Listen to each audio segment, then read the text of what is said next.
Το θέμα μας όμως τι είναι.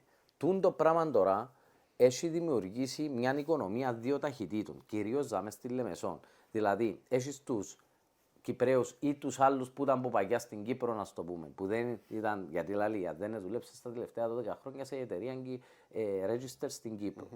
So, έχεις τους άλλους που πιωρώνουν κανονικά full το φόρο τους και έχεις μια μερίδα ατόμων η οποία έχει τεράστιες φοροαπαλλαγές για 17 χρόνια, που εννοείται υπάρχει πλέον μέσα στις τσέπες τους πολύ διαθέσιμο εισόδημα κάθε χρόνο. Καλό. Διαθέσιμο εισόδημα το οποίο μπορεί να συντηρεί ψηλά ενοίκια, μπορεί να συντηρεί την ακρίβεια, μπορεί να συντηρεί το κόστος της ψηλής στέγασης και τούτα όλα.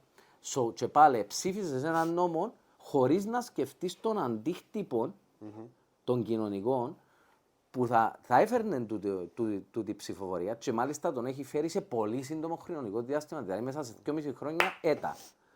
Είμαστε δαμέ με διαμερίσματα τα οποία έχουν εκτοξευτεί οι τιμές, με στέγαση τα οποία κανένας, ας πούμε, τώρα ας πούμε, πόσους ξέρεις εσύ ηλικιακά από 25 μέχρι 35 χρονών, Κυπραίους ή νεαρά ζευκάρκα και σκεφτούνται ας πούμε για σπίτι και θεωρούν το όνειρο απατηλό, δηλαδή πασχίζουν να βρουν ενίκιο. Ναι, μέχρι 35 ρε, μέχρι. Εγώ έγινα 44 χρονών να μπω μες στο σπίτι μου, ρε.